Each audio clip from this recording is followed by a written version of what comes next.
చోళనాడు సీమలలోన చక్రధరుని సేవయ సుఫలం దివ్య దేశ దర్శనముననే భవ్యధామమందుట సుభగం. చోళనాడు సీమలలోన చక్రధరుని సేవయ సుఫలం దివ్య దేశ దర్శనముననే భవ్యధామమందుట శుభగం.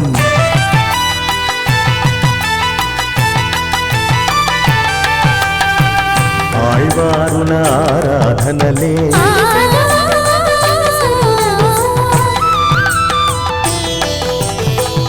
ఆళ్వారుల ఆరాధనలే ఆకృతి ధరించి వెలసే పరతత్వమునే సాయించే సురలోకమునే తలపించే చోళనాడు సీమలలోన చక్రధరుని సేవయ సుఫలం దివ్య దేశ దర్శనముననే భవ్యధామమందుట శుభగం.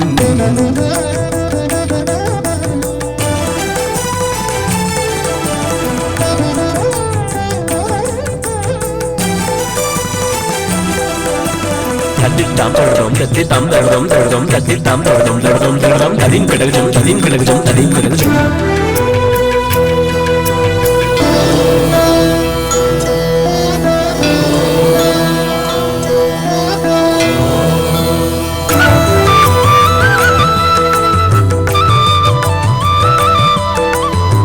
శ్రీరంగనిగా భల మధురం శ్రీభూతి గానమే శుభదం. శ్రీరంగనిగా భల మధురం శ్రీవిభూతి గానమే శుభదం. అప్రాకృతాక్షర రూపం అనంతుని లీలా విభవం.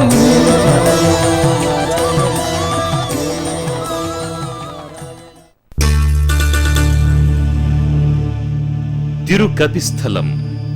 నక్రాక్రాంతే కరీంద్రే ముకుళిత నయనే మూలమూలేతి ఖిన్నే నాహం నాహం నచాహం నచ భవతి పునః తాదృశో మాదృశేషు. ఆనాడు గజేంద్రుడు మనకు ఒక చక్కని విషయాన్ని నిరూపించాడు. ఏమిటా విషయం? ఈ జగత్తుకంతా కూడా మూల కారణమైన వాడు ఎవరు? ఎవరి నుంచి ఈ జగత్తంతా కూడా సృజింపబడుతోంది, బయటికి వస్తోంది? ఎవరి చేత రక్షింపబడుతోంది? ప్రళయకాలంలో ఎవరిలో మరలా లీనమైపోతున్నది? ఈ విషయాన్ని మనకి నిరూపించి అటువంటి జగత్కారణుడైన వాడు ఇదిగో గజేంద్ర వరదుడు మాత్రమే అని నిరూపించాడు ఆయన. గజేంద్రుడు కూడా పూర్వజన్మలో ఎందరో దేవతల్ని యజ్ఞయాగాది రూపంలో ఆరాధించాడు. కానీ దేవతలందరి యొక్క స్వభావం ఏమిటి? దేహి మే దదామితే, దా తీసుకురా, నాకేమిస్తావు ఇయ్యి, ఆ ఇచ్చిన తర్వాత నీకు ఇవ్వాల్సింది ఏదైనా ఉంటే నేను ఇస్తాను అని ముందు వారు మన దగ్గర నుంచి పుచ్చుకుని ఆ తర్వాత మనకి ఇచ్చే పనిని చూస్తారట. కానీ భగవానుడు అలా కాదు. పత్రం పుష్పం ఫలం తోయం యోమే భక్త్యా ప్రయచ్చతి. ప్రేమపూర్వకంగా మనం సమర్పించేటటువంటి ఒక అణువైనా సరే దాన్ని చాలా అత్యధికంగా భావించి తీసుకుని మన అనుగ్రహిస్తాడట. మనం ఏమి ఇవ్వలేకపోయామే అనేటువంటి ఒక అనుతాపాన్నే పెద్ద ఉపహారంగా కానుకగా స్వీకరించేటువంటి ఉదార హృదయుడు భగవానుడు శ్రీమన్నారాయణుడు. కనుకనే ఇవాళ గజేంద్రునికి ఒక ఆపద వస్తే ముకుళిత నయనే, కనులు మూసుకుని మూలమూలేతి ఖిన్ని, జగన్మూలమా జగన్మూలమా అని ఆక్రోశిస్తే ఆ స్వామి ఎవ్వరితోటి చెప్పకుండా గబగబా పరిగెత్తుకుని వచ్చాడట. జుట్టు ముడి వీడింది, కట్టుకున్న బట్ట చెదిరింది, నగలు కదిలాయి. గబగబా పరిగెత్తుకు వస్తుంటే ఆ గరుత్మంతుడు వచ్చి స్వామి యొక్క వాహనంగా తానే ఆయన రెండు కాళ్ళ మధ్యలోనూ దూరి తన వీపు మీద కూర్చోబెట్టుకున్నాడట స్వామిని. వాయువేగ మనోవేగముల కంటే వేగవంతమైనటువంటిది గరుత్మంతుని యొక్క వేగం. ఆ గరుత్మంతుని యొక్క వేగం కూడా స్వామికి సరిపోలేదట. సరిపోకపోతే ఆయనే గరుత్మంతుని నువ్వు నడు నడు నడు నడు అని కాళ్ళతోటి డొక్కర్లో పొడిచి లాభం లేదు అని గరుత్మంతుడిని తానే నడిపించుకుంటూ వెళ్ళిపోయాడట. ఆళ్వార్లు అంటారు పుల్లూర్ందు తోన్నినయే. ఆ విధంగా గరుత్మంతుడిని నడిపించుకుంటూ వెళ్ళి ఆ మకరి బారి నుండి ఆ గజేంద్రుణ్ణి రక్షించడమే కాదు, మకరి పట్టుకుంటే గజేంద్రుని కాలు పుండైతే అయ్యో నీకు కాలుకి నొప్పి పెట్టిందా నాయనా అని చెప్పనని తన పైనుండే వస్త్రాన్ని తీసి ఇలాగా మడత పెట్టి నోటి ఆవిరి పట్టి కాపడం కూడా పెట్టాడు అంటారు మన ఆళ్వార్లు. అంతటి దయామయుడైనటువంటి వాడు స్వామి గజేంద్ర వరదుడు. ఆ గజేంద్ర వరదుడు మనకి ఈ తిరు కపిస్థలం అనేటువంటి ఈ క్షేత్రంలో మనకు దర్శనమిస్తున్నాడు. ఆర్తత్రాణ పరాయణుడైనటువంటి ఆ స్వామిని సేవించి సంసార సంబంధమైనటువంటి మన బాధలన్నింటినీ కూడా పోగొట్టుకుని ఆయన యొక్క దివ్యానుగ్రహానికి పాత్రులు అవుదాం. తిరు కపిస్థలం దివ్యక్షేత్రాన్ని దర్శిద్దాం. పంచకృష్ణారణ్య క్షేత్రాలలో కపిస్థలం ఒకటి. ఇది తంజావూరు జిల్లా పాపనాశనానికి 3 కిలోమీటర్ల దూరంలో ఉన్నది. ఈ క్షేత్రంలో ఆంజనేయ స్వామి కొంతకాలం తపస్సు చేసి భగవంతుని సాక్షాత్కరింపచేసుకున్నాడు. కాబట్టే ఈ క్షేత్రం కపిస్థలమయ్యింది అని కొందరు చెబుతారు. దీనికి సాక్షిగా ఇక్కడ ఆంజనేయ స్వామి వారు ఉన్నారు. ఈ దేవాలయాన్ని పాలించిన మూవర్ వంశస్థులు గొప్ప కవులట. వారి పేరున ఇది కవిస్థలమైందని, కాలక్రమేణా అది కపిస్థలంగా మారిందని మరికొందరు చెబుతారు. ఈ క్షేత్రాన్ని పెద్దలు ఇలా కీర్తిస్తున్నారు.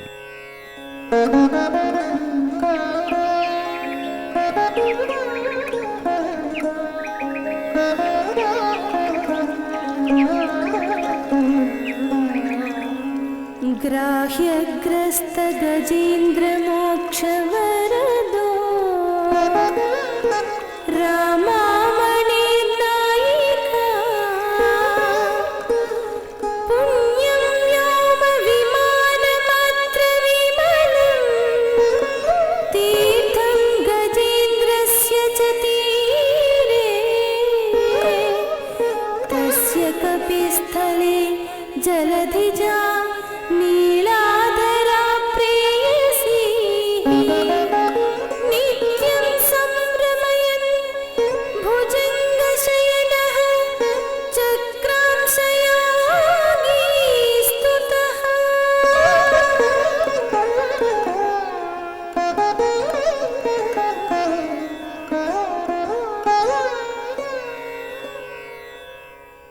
ఇక్కడ ఉండే స్వామికి గజేంద్ర వరదన్ అని పేరు. అమ్మవారిని రమామణి వల్లి తాయారని, పొర్తామరయ్యాళ్ అని అంటారు. గజేంద్ర పుష్కరిణీ తీరంలో గగనాకృతి విమానంలో తూర్పుముఖంగా భుజంగ శయనుడుగా దర్శనమిస్తాడు స్వామి. పూర్వం ఇంద్రద్యుమ్నుడనే రాజు దక్షిణ దేశాన్ని పాలిస్తూ ఉండేవాడు. అతడు గొప్ప విష్ణు భక్తుడు. తన రాజ్యాన్ని మంత్రులకు అప్పగించి అరణ్యంలో తపస్సు చేసుకోవడానికి వెళ్ళాడు. అక్కడ ఒక ఆశ్రమాన్ని నిర్మించుకొని తపస్సు చేస్తుండగా ఒకనాడు అగస్త్య మహర్షి వచ్చారు. ధ్యాన నిమగ్నుడై ఉన్న ఇంద్రద్యుమ్నుడు మహాముని రాకను గమనించలేదు. దానితో అగస్త్యుడు కోపగించి, తపోమదంతో నన్ను గమనించనందున నువ్వు మదపుటేనుగువై జన్మించు అని శపిస్తాడు. ఇంద్రద్యుమ్నుడు మదపుటేనుగుగా మారి ఆ అరణ్యంలోనే సంచరిస్తున్నాడు. అతడిప్పుడు 10,00,000 కోటి కరిణీనాథుడు. అయినా పూర్వజన్మ జ్ఞానం నశించలేదు. ఒకనాడు ఈ గజేంద్రుడు నీరు త్రాగడానికి ఆడ ఏనుగులతో కలిసి ఒక తామర పుష్కరిణిలో దిగాడు. అందులో సువాసనాభరితమైన నీటిని కడుపారా పానం చేశాడు. ఆడ ఏనుగులకు తాగించాడు. నీటిని తొండంతో పైకి ఎత్తి తలపై పోసుకున్నాడు. ఒక గృహస్థు ఏ విధంగా తన భార్యాపిల్లలను పోషిస్తూ ఆనందిస్తాడో అలా ఆనందించసాగాడు. ఇలా గజేంద్రుడు ఆనందించే సమయంలో ఆ పుష్కరిణిలో ఉండే ఒక మొసలి గజేంద్రుడి పాదాన్ని పట్టుకొన్నది. అది కూడా శాపవశాన పుట్టిన ఒక గంధర్వుడే. ఇంతవరకు తనకు ఆహారంగా ఎన్నో ప్రాణులను చంపిన మొసలి ఈనాడు తన శాపం నశించాలని గజేంద్రుణ్ణి పట్టుకొన్నది. ఆ పట్టుకోవడం కూడా పట్టు విడవరాదు అన్నట్టుగా పట్టుకొన్నది. గజేంద్రుని వంటి భక్తుల పాదాలు పట్టుకుంటేనే కదా పాపాలు శాపాలు నశించేది. గజేంద్రుడు మొసలి బారి నుండి విడిపించుకోవాలని ప్రయత్నించాడు. కాని సాధ్యం కాలేదు. కనిపించిన దేవతలందరికీ మొక్కింది. ఇంతకాలం తన నుండి అనేక పూజలని ఆహారాన్ని స్వీకరించిన దేవతలు ఈనాడు ఒక ఆపద వచ్చేటప్పటికీ చెయ్యి విడిచిపెట్టేశారు. ఇక తనను రక్షించేవారెవరు? అందరినీ అన్ని ఆపదల నుండి రక్షించేవాడు ఆ శ్రీమన్నారాయణుడే కదా అనే ఆలోచన రాగానే తన రక్షణ విషయంలో తన ప్రయత్నాన్ని విరమించాడు. జగన్మూలమా అని ఎలుగెత్తి పిలిచాడు. ఆ పిలుపు వినబడగానే ఆ ఆపద ఏదో తనకే వచ్చినంతగా తల్లడిల్లిపోయాడు స్వామి. గరుత్మంతుని వేగం కూడా ఆ సమయాన స్వామికి సరిపోలేదు. పరుగు పరుగున వచ్చాడు. మొసలితో పాటు గజేంద్రుణ్ణి పుష్కరిణి నుంచి ఈవలకు లాగాడు. మొసలిని చక్రాయుధంతో ఖండించాడు. దాని శాపం తీరి ఒక గంధర్వుడుగా మారి నారాయణుని కీర్తించి తన లోకానికి వెళ్ళిపోయాడు. గజేంద్ర రక్షకుడైనాడు స్వామి. ఆ విధంగా గజేంద్రుణ్ణి రక్షించడమే కాదు, తన ఉత్తరీయంతో నోటి ఆవిరి పట్టి మొసలి కరచిన చోట కాలికి కాపడం కూడా పెట్టాడు. ఇలా శ్రీహరి గజేంద్ర వరదుడైనాడు. ఆ గజేంద్రుణ్ణి రక్షించిన స్థలమే ఈ కపిస్థలం. గజేంద్రుని కోరికపై స్వామి ఇక్కడ స్థిమితంగా ఆదిశేషునిపై శయనించి భక్తులకు వరాలను అనుగ్రహిస్తున్నాడు. ఈ స్వామిని సేవించిన వారికి ఏ ఆపదలు కలుగవు. ఈ క్షేత్రాన్ని తిరుమళిసై ఆళ్వార్లనే భక్తిసారులు కీర్తిస్తున్నారు. ఆ మధురమైన కీర్తనను విందామా? క్షీరాబ్దియందు శయనించిన ఆశ్చర్య గుణచేష్టితుడును కావేరీ తీరమున శయనించినవాడు అయిన శ్రీకృష్ణుడు అనుగ్రహించిన చరమశ్లోకము నా హృదయంలో స్థిరంగా ఉంది అంటూ కీర్తించిన ఈ కీర్తన వినండి. கூத்தவம்சார குழவினயம்சார தீமாத்தவம்சார வாயறிந்தேன் ஆத்தங்கர கிடக்கும் கண்ணங்கடல் கிடக்கும் மாயதுர கிடக்கும் உள்ளத்தனக்கு. తిరువెళ్ళియంగుడి. భీషాస్మాద్వాతః పవతే భీషోదేతి సూర్యః భీషాస్మాదగ్నిశ్చేంద్రశ్చ మృత్యుర్ధావతి పంచమయితి. సూర్యుడు క్రమం తప్పకుండా ఉదయిస్తున్నాడు. గాలి క్రమం తప్పకుండా ప్రసరిస్తుంది. ఇంద్రుడు క్రమం తప్పకుండా వర్షాన్ని కురిపిస్తున్నాడు. అగ్ని ఎప్పుడూ కూడా ఉష్ణంగానే వేడిగానే ప్రజ్వరిల్లుతున్నాడు. మృత్యువు యమధర్మరాజు తన యొక్క ధర్మాన్ని సక్రమంగా నెరవేరుస్తున్నాడు. వారందరూ కూడా వారి వారి ధర్మాల్ని చాలా చక్కగా ఏమాత్రం ఏమరపాటు లేకుండా జాగ్రత్తగా వ్యవహరిస్తున్నారు. అలా వ్యవహరించడానికి కారణం ఏమిటి? మనం అలా ఎందుకు వ్యవహరించటం లేదు?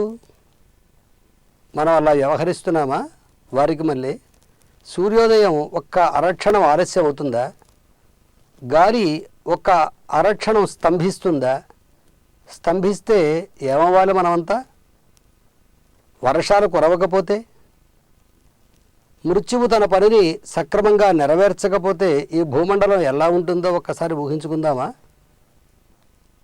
మరి వారి పనులు కనుక సక్రమంగా చేయకపోతే మనం ఇన్ని అవస్థలు పడతామే, ఎన్నో అవస్థలు పడతామే. మరి మనం చేయవలసినటువంటి పనిని సక్రమంగా నెరవేర్చకపోతే వారు నెరవేర్చడానికి కారణం ఏమిటి? మనం నెరవేర్చకపోవడానికి కారణం ఏమిటి అంటే వారికి భగవానుని యందు భయం ఉన్నది. భగవానుని యందు ఉండేటువంటి భయంతో, ఎటువంటి భయంట? ఆయన ఒక వజ్రాయుధం లాంటి ఒక ఆయుధాన్ని పైకెత్తి పట్టుకుని తప్పు చేస్తే మెడ మీద వేసేస్తాను అని అన్నట్టుగా కనిపిస్తూ ఉంటాడట. అదిగో ఏనుగుకి ఎప్పుడు కూడా సింహం కనిపిస్తున్నట్టుగా. ఆ భయంతో వారు ఆ పనుల్ని సక్రమంగా నెరవేరుస్తున్నారు. ప్రకృతి మనకి అనుకూలిస్తూ ఉంటుంది. కానీ మనము భగవంతుని యందు ఆ రకమైనటువంటి భయం, ఏ భయం లేదు కనుక మనం స్వతంత్రులంగా ప్రవర్తిస్తూ ఉంటాం. స్వాతంత్రం యొక్క ఫలం భగవానుని యొక్క ఆగ్రహానికి కారణం అవుతుంది. అలా కాకుండా భగవంతుని యొక్క అనుగ్రహానికి పాత్రులమైతే మనం ధన్యులం అవుతాం. ఎటువంటి వాడైనా సరే ఆయన ఆజ్ఞను కనుక అతిక్రమిస్తే ఆజ్ఞాచ్ఛేది మమద్రోహి మద్భక్తోపి న వైష్ణవ, నా ఆజ్ఞను కనుక ఉల్లంఘించినటువంటి వాడు నా యందు ఎంత ప్రేమ గలవాడైనా సరే నా వాడు కాజాలడు అని ఆయనే తీర్మానించాడు. అలాగా ఒకసారి బ్రహ్మగారు తనకు విధింపబడినటువంటి విద్యుక్త ధర్మం నుంచి ఏమరపాటు చెందిన కారణంగా పదవిని పోగొట్టుకుని తిరిగి స్వామిని ఆశ్రయించి మళ్ళీ తన స్థానాన్ని తిరిగి పొందినటువంటి క్షేత్రం ఈ తిరువెళ్ళియంగుడి అనేటువంటి ఈ క్షేత్రం. తిరువెళ్ళియంగుడి శ్రీవైష్ణవ దివ్యక్షేత్రాలలో ప్రధానమైనది. ఇది సాక్షాత్ పరమపదంతో సమానమైన క్షేత్రం. ఈ ఒక్క దివ్యక్షేత్రాన్ని దర్శిస్తే చాలు అన్ని దివ్యదేశాలను దర్శించినట్లేనని భక్తుల విశ్వాసం. ఇంతటి వైభవం గల ఈ క్షేత్రం మాయవరానికి తూర్పున 5 కిలోమీటర్ల దూరంలో ఉన్నది. కుంభకోణం నుండి తిరువెళ్ళియంగుడికి టౌన్ బస్సు సౌకర్యం ఉన్నది. ఈ క్షేత్రాన్ని పెద్దలు ఇలా కీర్తిస్తున్నారు.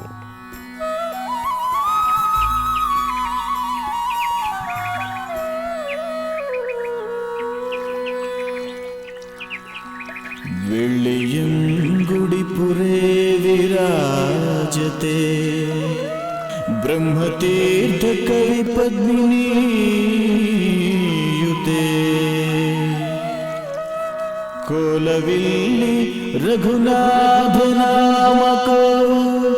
नायकी मरकताभिदां श्रीतः शोभनाभिदा विमानमध्यगो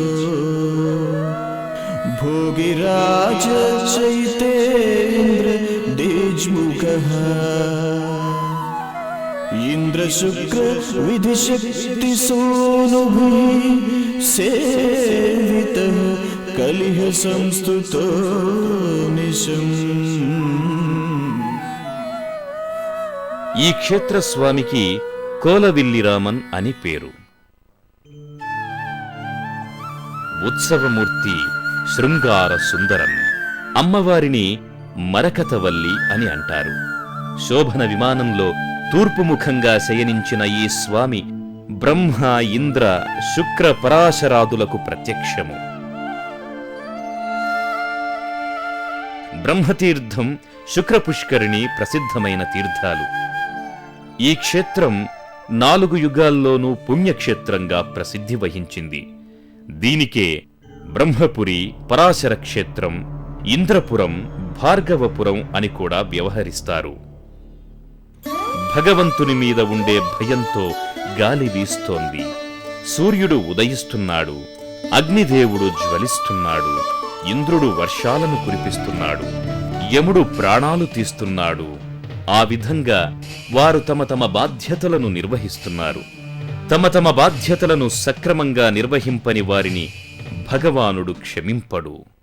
ఆజ్ఞాచ్ఛేది మమద్రోహి మద్భక్తోపి నవైష్ణవః. నా ఆజ్ఞను ఉల్లంఘించినవాడు నాయందు భక్తిగలవాడైనా నావాడు కాలేడు అని ఆయనే చెబుతారు. ఇలా ఉండగా పూర్వం ఒకప్పుడు బ్రహ్మదేవుడు తన బాధ్యతలను విస్మరించి అజాగ్రత్తగా వ్యవహరిస్తాడు.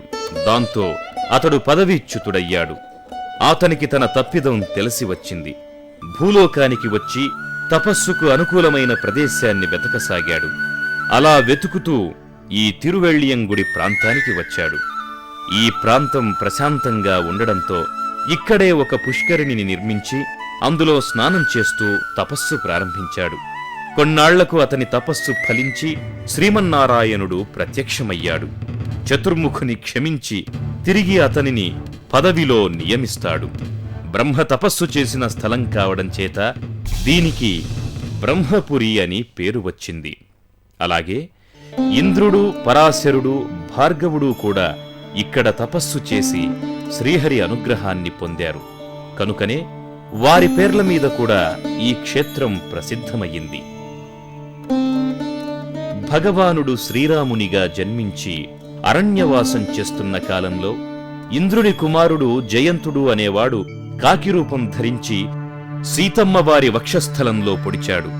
ఆ బాధకు తాళలేని సీతమ్మ తన ఒడిలో నిద్రిస్తున్న రామచంద్రుని లేపింది.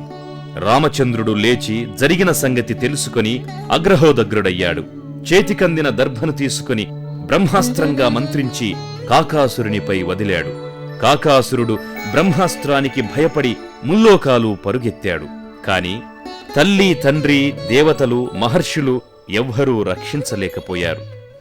తనను రక్షించేవారు ఎవ్వరూ లేరని తెలిసి చివరకు రామచంద్రుణ్ణే శరణు వేడాడు. శ్రీరాముడు దయాసముద్రుడు కనుక కాకాసురుని క్షమించేశాడు. ఆ క్షమకు గుర్తుగా బ్రహ్మాస్త్రం కాకాసురుని ఒక కంటిని మాత్రం తీసుకుని విడిచిపెట్టేసింది. ఇది చిత్రకూటంలో జరిగిన సంగతి. ఆనాటి కథను తలపింపచేస్తూ బ్రహ్మాస్త్ర ప్రయోగం చేస్తున్నట్లే స్వామి ఇక్కడ వేంచేసి ఉన్నారు. మయాసురుడనేవాడు గొప్ప శిల్పి. అతడు విశ్వకర్మతో సమానమైన స్థానాన్ని పొందాలని బ్రహ్మదేవుణ్ణి ప్రార్థించాడు. బ్రహ్మ ప్రత్యక్షమై తిరువెళ్ళియంగుడి క్షేత్రంలో తపస్సు చేయమని చెప్పాడు. మయుడు ఈ క్షేత్రానికి వచ్చి తపస్సు చేశాడు. అతని తపస్సుకు మెచ్చి భగవానుడు ప్రత్యక్షమయ్యాడు. మయుడు తనను విశ్వకర్మతో సమానంగా చేయమని అభ్యర్థిస్తాడు. భగవానుడు సరేనని మాట ఇచ్చి మయుణ్ణి వరం కోరుకోమన్నాడు. ఆనాటి చిత్రకూటంలాగానే ఈ క్షేత్రాన్ని కూడా ప్రసిద్ధం చేయమని, ఇక్కడ అర్చారూపంలో వేంచేసి ఉండమని కోరాడు. భగవానుడు అతని కోరికను అనుసరించి ఆనాటి రూపంతో ఇక్కడ శయనించాడని స్థల పురాణం. ఇక్కడ శంఖచక్రాలను ధరించిన గరుడాళ్వార్లు వేంచేసి ఉన్నారు. మయునకు భగవానుడు కోలవిల్లి రామన్గా దర్శనం ఇచ్చినప్పుడు స్వామి శంఖచక్రాలను ఈ గరుడాళ్వార్ల చేత పట్టుకున్నారని చెబుతారు. శ్రీవైష్ణవ సంప్రదాయంలో కోయిల్ అని ప్రసిద్ధి చెందిన క్షేత్రం శ్రీరంగం. దాని తరువాత ఆ కీర్తిని పొందినది తిరుమాలిరం షోలై. అలాంటి కీర్తిని పొందిన మరో క్షేత్రం ఈ తిరువెళ్ళియంగుడి. తిరుమంగయ్యాళ్వార్ ఈ క్షేత్రాన్ని కోయిల్ అని సంబోధించడమే కాదు, ఈ స్వామిని కోలవిల్లి రామన్ అని ప్రస్తుతించారు. ఇంతటి ప్రఖ్యాతిగాంచిన ఈ క్షేత్రాన్ని తిరుమంగయ్యాళ్వార్లు 10 పాశురాలలో కీర్తించారు. ప్రళయకాలంలో భూమిని మృంగి, సృష్టికాలంలో తిరిగి సృజించి, భారత యుద్ధంలో సేనా విభాగం చేసి, అర్జునుని రథమునకు సారథ్యం వహించి, భీష్మాదుల రథములను త్రుంచిన భక్తవత్సలుడు తిరువెళ్ళియంగుడియందే వేంచేసి ఉన్నాడను చూపాడిన ఒక కీర్తనను విందామా? பாரினையுண்டு பாரினையுமெந்தி பாரதங் கையறிந்தி ஒருகால் தேரினையோர்ந்தி தேரினத் துறந்த செங்கண்மால் சென்னுர கோயில் ஏர்நிற வயலுள் வாழகள் மருகி எமக்கிட மன்னிதன் வெண்ணி தீர்மறி பொய்கை சென்றனகின்ற திருவெள்ளையங்குடையதுவே.